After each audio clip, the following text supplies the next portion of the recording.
이 시간은 말씀 듣는 시간입니다. 말씀은 로마서 10장 13절부터 15절까지 말씀 함께 교독하겠습니다. 함께 할 말씀은 로마서 10장 13절부터 15절까지 말씀입니다.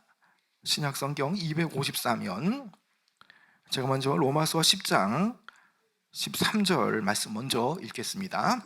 누구든지 주의 이름을 부르는 자는 구원을 받으리라.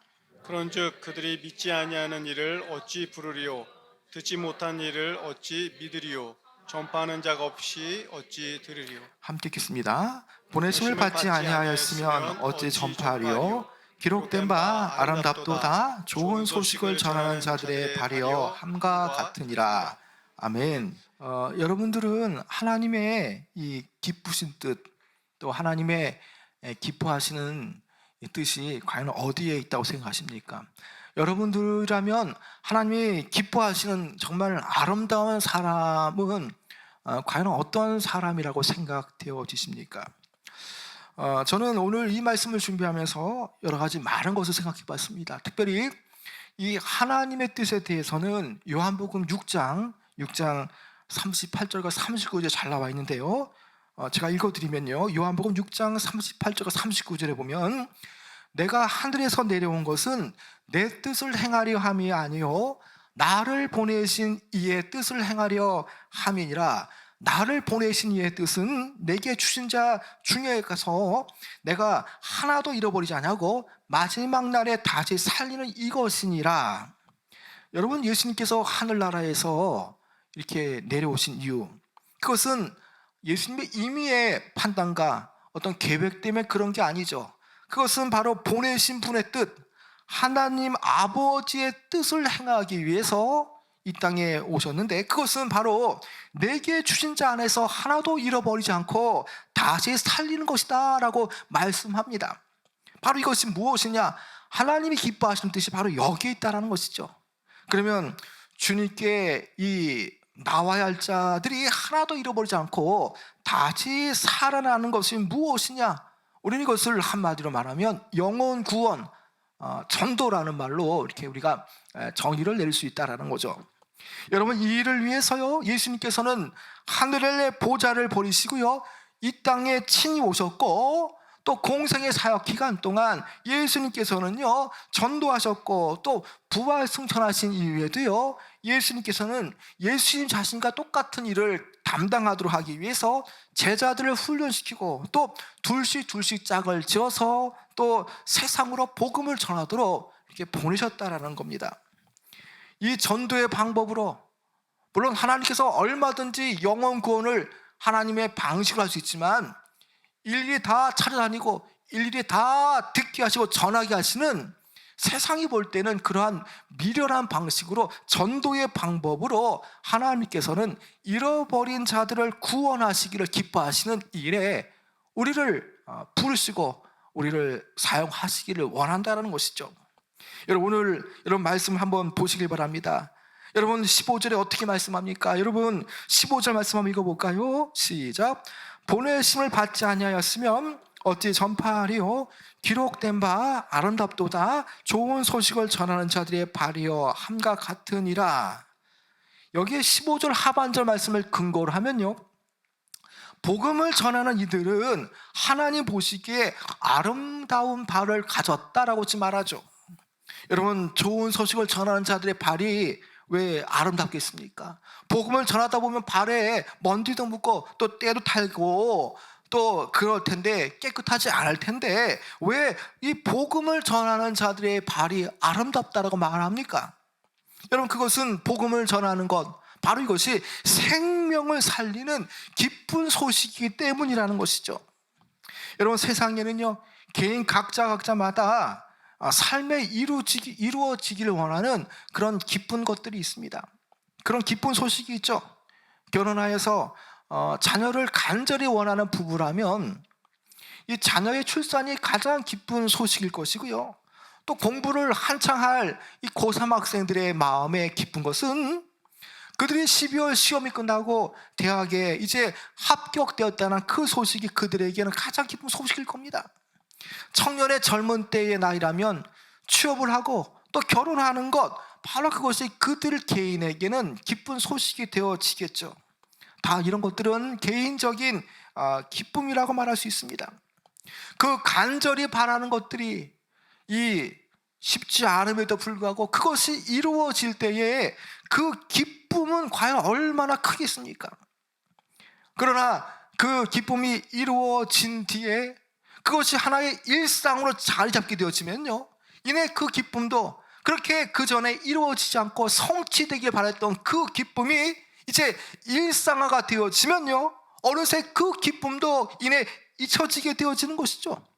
그 기쁨도 이내 순식간에 식어버리게 되어진다는 것입니다.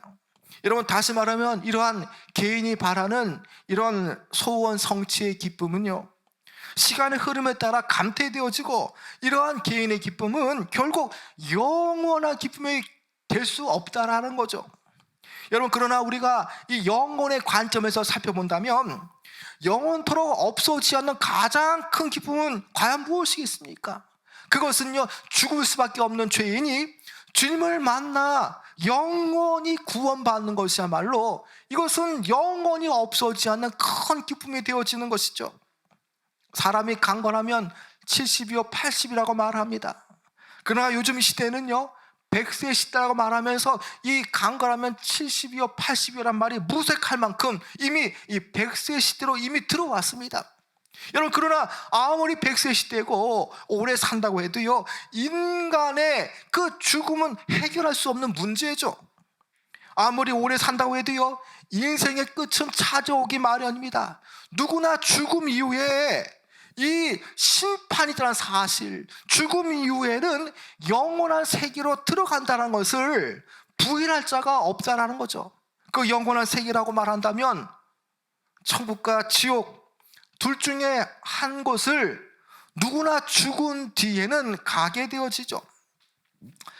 이 땅의 삶이 길 것 같지만, 그러나 연세 많은 분들의 얘기를 들어보면요, 정말 살같이 빨리 지나간다, 화살처럼 세월이 빨리 지나갔다고 말합니다. 그래서 눈 깜짝할 새 이렇게 나이가 들었다고 말하는 분들을 많이 보게 되어집니다.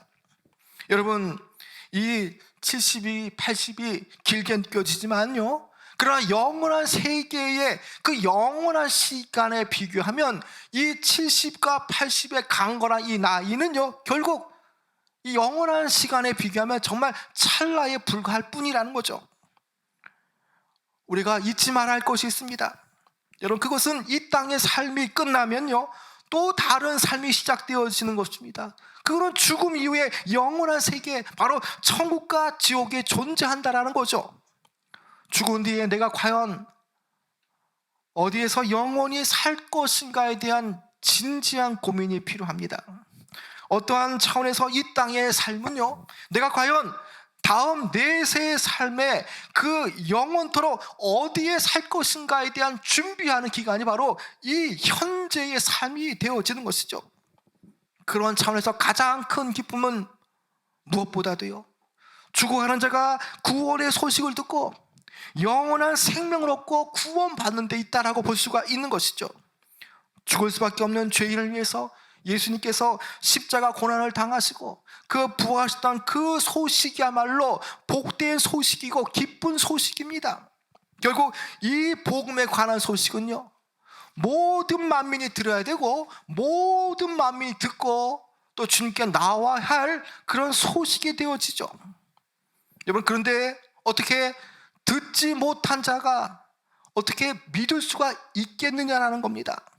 즉, 전파하는 자가 있어야만 복음을 듣게 되고요, 또 들은 복음 때문에 믿게 되어지고 또 믿을 때에 구원을 얻을 수가 있다는 겁니다. 그래서 전하지 않으면, 누군가가 전하지 않으면 구원의 소식을 들을 길이 없다라는 거죠. 여러분, 그 내용이 14절에 나오는데요, 여러분 14절 천천히 한번 읽어볼까요? 14절 시작. 그런즉 그들이 믿지 아니하는 일을 어찌 부르리요? 듣지 못한 일을 어찌 믿으리요? 전파하는 자가 없이 어찌 들으리요? 여러분, 이 말씀을 바꿔 말하면요, 자, 누군가는 복음을 전해야 들을 수가 있고 또 들어야 믿을 수가 있고요, 또 믿어야 주님하고 부를 수가 있다라는 겁니다.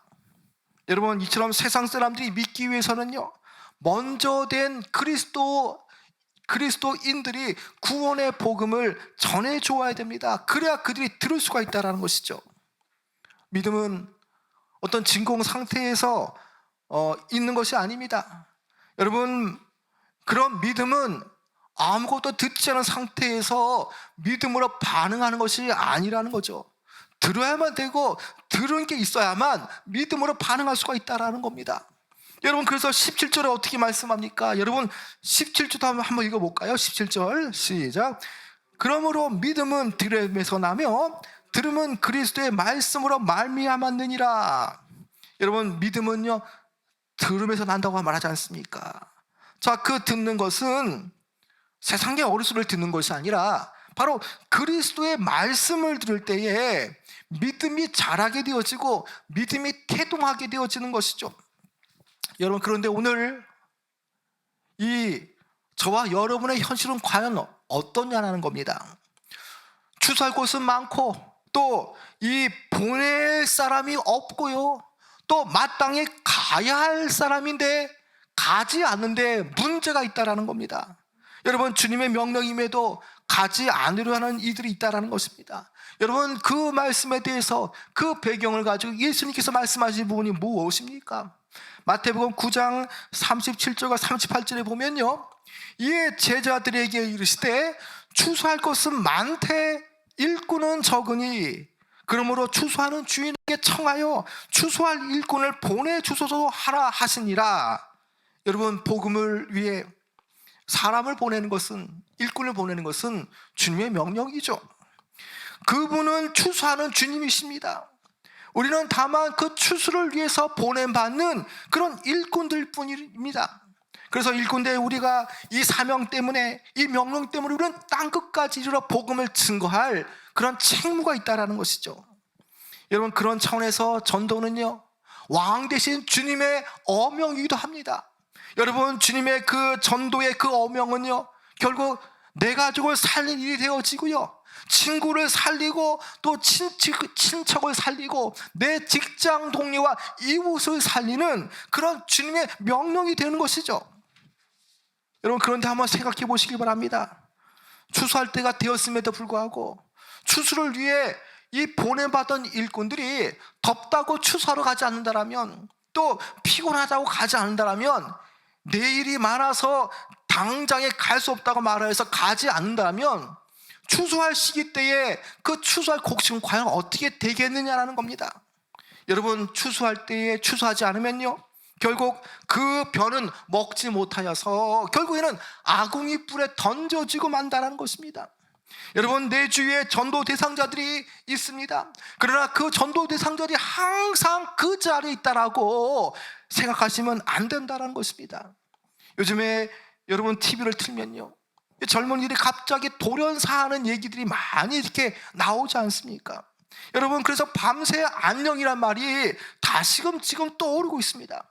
여러분, 이처럼 우리가 내일 일을 알지 못하는데, 또 우리가 한치 앞을 알 수 없는데 어떻게 나와 함께 가까이 있는 이들이 항상 있을 수 있다고 말할 수가 있겠습니까?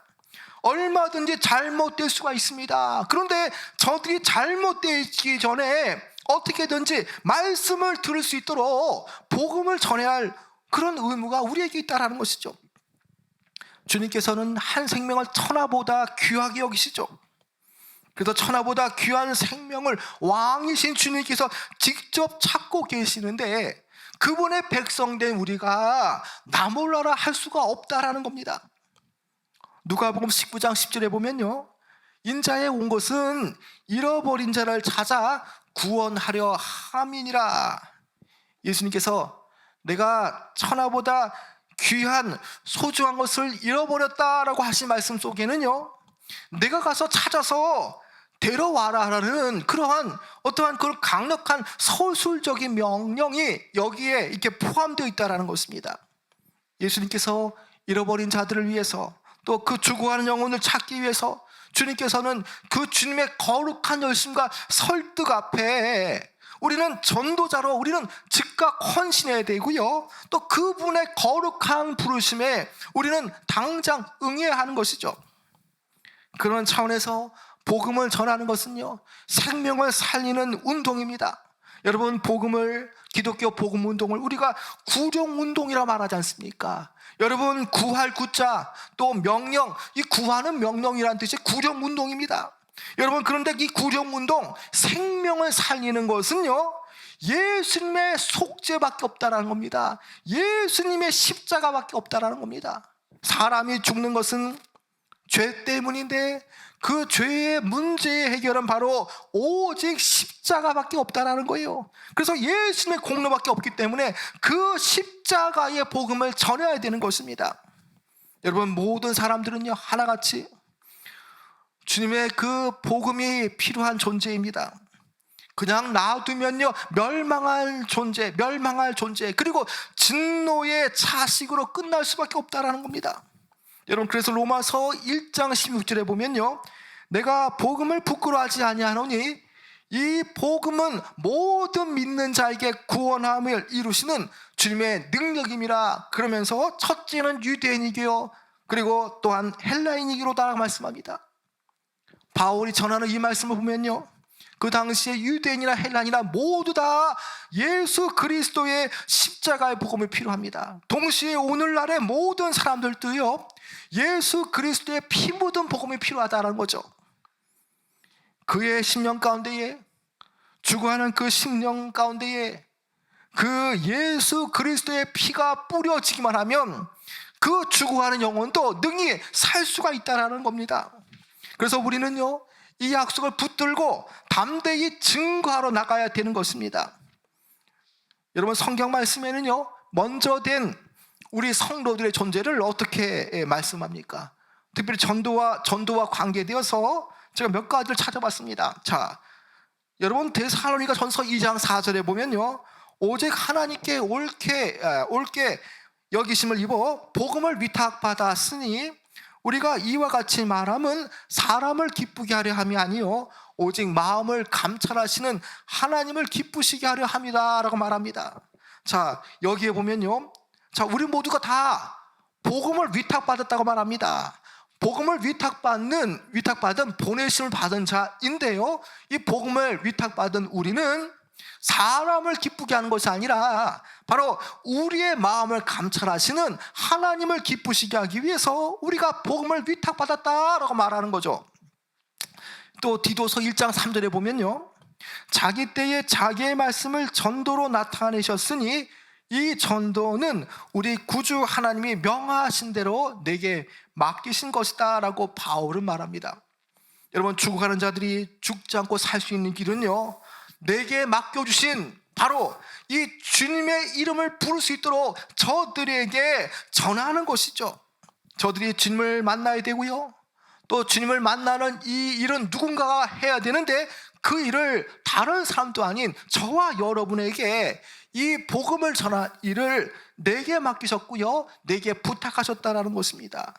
여러분, 그래서 로마서 10장 13절에 어떻게 말씀합니까? 누구든지 주의 이름을 부르는 자는 구원을 받으리라. 여러분, 주의 이름을 불러야만 구원받게 되어집니다. 예수님을 믿어야만 구원의 은혜를 누리게 되어지죠. 그런데 그들에게 믿음이 생기게 되어지는 비결이 과연 무엇이냐라는 겁니다. 여러분, 그것은요, 하나님의 말씀을 들을 때에 구원의 역사가 생기게 되어지죠. 하나님을 제대로 만날 때에, 그 하나님과 인간의 만남의 역사가 일어날 때에 그 마음 안에 성령께서 내주하셔서 그 마음을 작동시켜서 죽어가는 영혼이 주님을 믿어서 그 죽은 마음 안에 믿음이 생기게 하시는 것입니다. 여러분, 그렇기 때문에 우리가 말씀을 보면서 어떤 식으로라도, 어떤 방식으로라도 그 죽어가는 영혼들이 말씀을 들을 수 있도록 우리는 해야 하는 것입니다. 여러분, 그래서 10절에 어떻게 말씀합니까? 우리가 시간상 다 읽지 않았지만 여러분, 10절 말씀 한번 읽어볼까요? 시작. 사람이 마음으로 믿어 의에 이르고 입으로 신하여 구원에 이르느니라. 여러분, 그렇습니다. 여러분, 사람이 마음에 믿어야 의에 이르고요, 또 입으로 시인해야만 구원에 이르게 되어지는 것입니다. 바로 이것이 무엇이냐? 주변에 많은 영혼들을 살리게 할 가장 기쁘고 아름다운 소식이 되어지는 것이죠. 그래서 어떤 경우에도 불신자들을 말씀을 듣게 하고 또 말씀의 이 기회가 언제든지 있는 교회로 데려오는 것이 너무나 중요하다는 것입니다. 여러분, 그런데 우리가 전도를 왜 이렇게 힘들어합니까? 우리가 부탁받은 일임에도 불구하고 이 전도하는 일에 대해서 우리가 너무나 많은 부담감을 느끼지 않습니까? 여러분, 왜 그렇겠습니까? 여러분, 그것은 내 힘으로 전도하려고 하기 때문입니다. 그러나 전도는 내가 하는 것이 아닙니다. 전도는 내 능력으로 이루어지는 것이 아니라 성령의 능력으로 이루어지는 것이죠. 예수님께서 전도의 사명을 주심과 동시에 우리에게 허락하신 것은 전도의 사명을 감당할 수 있는 그 성령의 능력도 우리에게 보장해 주셨습니다. 그래서 예수님께서 부활 승천하실 때에 예수님께서 너희와 항상 함께 있으리라는 말씀을 하실 때에 성령을 너에게 부어 주셔서 내가 항상 세상 끝날까지 너희와 항상 함께 있으리라고 말씀하지 않습니까? 어떤 방식으로요? 예수님께서 성령이 너희와 함께하는 방식으로 예수님께서는 너희와 그 세상 끝날까지 너희와 항상 함께하리라고 말씀하는 거죠. 여러분, 그래서 예수님께서 사도행전 1장 8절에 보면요, 오직 성령이 너희에게 임하시면 너희가 권능을 받고 예루살렘과 온 유대와 사마리아 땅끝까지 이르러 내 증인이 되리라 라고 말씀하죠. 여러분, 여기에 보면요, 성령이 너희에게 임하시면 너희가 뭘 받는다고요? 성령의 권능을 받고 온 유대와 사마리아와 땅끝까지 이르러 내 증인이 되리라. 여러분, 증인, 전도자가 될 수 있는 비결은요, 성령을 받고 성령이 임하시면 그 성령의 역사와 권능을 통해서 전도자가 되어지고 성령의 말하게 하심을 따라서 이 전하는 사명을 감당할 수가 있게 되어진다는 것이죠. 여러분, 이러한 신뢰가 어디서 드러납니까? 예수님께서 십자가에 달리실 때에 모든 제자들은 다 나 몰라라 하며 다 도망갔습니다. 다 죽음을 두려워해서 뿔뿔이 다 흩어졌던 제자들, 그 제자들이 결국 오순절날까지 예루살렘을 떠나지 말라는 예수님 말씀을 들었을 때에 그 오순절날 성령이 임하시고 성령이 그들에게 부어질 때에 비로소 그들은 담대하게 두려움 없이 그들은 죽음을 무릅쓰고 전도하러 나가게 되어졌다는 것이죠. 베드로의 경우는 어떻습니까? 닭이 3번 울기 전에 예수님을 3번 부인했던 그가요, 성령을 받게 되어질 때에 그가 성령 충만한 가운데 복음을 전할 때에, 설교할 때에 한 번에 3,000명 5,000명이 회개하는 그런 구원의 역사가 나타난 것 아닙니까? 다 이것이 무엇입니까? 다 성령이 하신 겁니다. 여러분, 그렇기 때문에 우리는요, 우리의 지혜와 지식과 우리의 힘과 또 우리의 수단과 방법으로 전도하려고 할 것이 아니라 성령에 의지해야 되고요, 성령의 방식으로 성령의 능력으로 전도하면 하나님께서 하실 겁니다. 여러분, 비록 한 사람도 전도 못한 사람이 있다면 성령을 받게 되어지면 그 성령의 말하게 하심에 따라서 복음을 잘 전하는 그런 일꾼이 될 줄 믿습니다. 로버트 콜몬이라는 이 교수님이 쓴 이 주님의 전도 계획이라는 책이 있는데요, 이것은 이 전도 분야의 가장 유명한 이 베스트셀러의 책입니다. 약 200개의 이 언어로 이 책이 이렇게 번역되었고요, 수백만 부가 팔린 너무나 유명한 책입니다. 이 책에서 로버트 콜만 교수는요, 전도를 이렇게 정의합니다. 전도는 한 교회의 영적 온도계다라고 말했죠. 여러분, 한번 따라해 볼까요? 전도는 한 교회의 영적 온도계다. 한 교회의 영적 온도계다. 여러분, 얼마나 이 말이 설득력 있는 말입니까? 여러분, 정말 전도는요, 한 교회의 영적인 그 온도계, 그 교회의 영적 지표를 알아볼 수 있는 온도계와 같다라는 거죠. 여러분, 전도하는 교회가 얼마나 다릅니까? 전도하는 교회는 뭔가 달라도 다르죠. 전도하는 교회는요, 열정이 있습니다. 전도하는 교회는요, 기도하게 되고요, 전도하는 교회는 뜨거움이 있다라는 것입니다. 그래서 전도하는 교회는요, 그 기도의 불이 꺼지지 않는다라는 것입니다. 여러분, 전도할 때에 놀라운 이런 역사가 나타나는 것을 우리는 분명히 알아야 되는 것입니다. 여러분, 그래서 전도가 우리의 삶의 최우선의 이 우선순위가 되어져야 함을 우리는 알아야 됩니다. 우리가 만나야 할 사람 분명히 있습니다. 그러나 어떠한 만나야 할 어떤 사람보다, 또 당장 우리가 해야 할 어떤 일보다 더 중요한 것은 복음을 전하는 것이고요, 생명을 살리는 그런 일을 전하는 것입니다.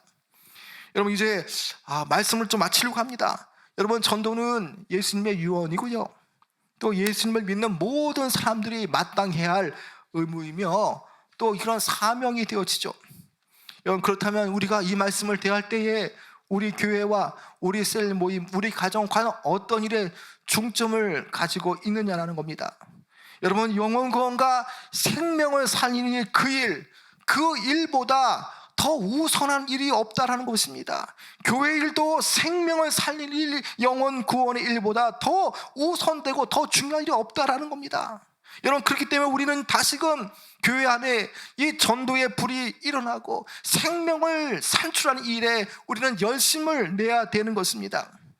우리 교회가 코로나 상황으로 인해서 길거리 전도를 하지 못했지만 다시 전도를 통해서 생명을 살리는 일에 앞장서야 합니다.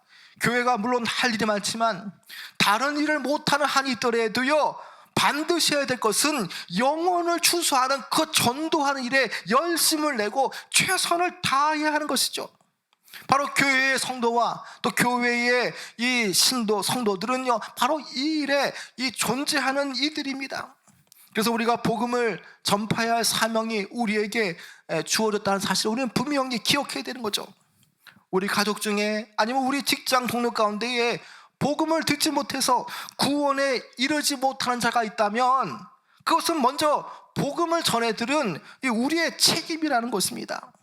하나님께서 그 인생을 다 헤아려 보시고 감찰하실 때에 분명하게 그 책임을 우리에게 물으실 것입니다. 여러분들의 가족 가운데 혹시 이 불신 가족이 있습니까? 있다면 계속적으로 그들을 위해서 눈물을 흘리며 기도하시길 바랍니다. 복음의 씨앗을 뿌렸습니까? 그렇다면 실망하지 않고 낙심하지 않고 계속적으로 복음의 씨앗을 뿌리며 기도하며 주님께 나갈 때에 반드시 하나님의 구원의 역사가 나타나는 줄 믿으시기 바랍니다. 하나님은요, 복음의 씨앗을 뿌리고 그 기도하는 가정을 결코 외면치 않으십니다. 그래서 하나님의 뜻은 가족이 구원받는 것, 그것이 바로 하나님의 뜻이라는 것이죠. 여러분의 가정에 아니면 여러분의 그 지인들, 직장 동료들이 하나님의 구원을 받을 때까지 복음의 씨앗을 뿌리고요, 또 복음의 씨앗을 심고 눈물로 기도하면요, 반드시 추수할 수 있는 영적인 추수가 반드시 나타날 때가 분명히 온다라는 것을 믿어야 됩니다. 여러분, 역사상 모든 부흥은요, 나로부터 시작되었습니다. 내가 변화되어야 교회가 변화되어집니다. 나부터 변화되어지고 나부터 말씀으로 거듭날 때에 역사가 일어나게 되어지는 것이죠. 그런 차원에서 한 사람이 전도자로 헌신할 때에 전도를 통해서 생명을 살리는 회복 역사가 나타납니다. 가정에 한 사람이 가정을 살리기 위해서 전도의 헌신자로 되어진다면 가정이 살게 되어지죠.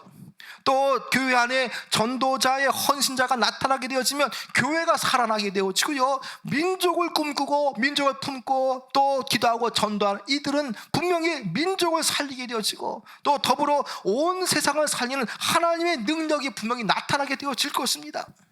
여러분, 오늘 이 말씀이 끝나고 여러분들은 많은 생각들을 하게 되어질 겁니다. 그러나 여러분, 이 말씀이 끝나는 즉시 다시금 이 교회 문을 나서기 전에 전도자로 헌신되어지는 마음을 가지시길 바랍니다. 여러분, 다른 사람도 아닌 나를 전도자로 부르셨다는 것은 그만큼 내게 주신 사명이 크다라는 것이죠. 여러분, 하나님의 부르심에 응답하시길 바랍니다. 여러분이 하는 전도를 통해서 분명하게 예비된 심령이 있습니다. 그리고 우리가 나가기만 하면 예비된 심령을 만나게 되어질 것입니다. 그리고 혹 전도를 하지만 생명의 씨앗을 뿌리지만 당장 전도가 되지 않을지라도 하나님이 원하시는 때에 그 타이밍에 반드시 내가 뿌려놓은 전도의 씨앗은 분명히 열매로 나타나게 되어진다라는 것입니다. 여러분, 오늘 이 주시는 말씀을 통해서 우리가 어찌 전하지 않는데 전파하는 자가 없는데 어찌 들으리오란 그 말씀처럼 우리가 전하고 또 복음을 선포하면서 우리가 이런 씨앗을 뿌릴 때 반드시 놀라운 역사가 일어난다 그 사실 앞에서 우리가 주님 말씀처럼 우리가 좋은 소식을 전하는 아름다운 발을 가진 자처럼 늘 전하시고 또 생명을 산출하는 일에 열심을 내시는 귀한 여러분 되어지길 축원합니다.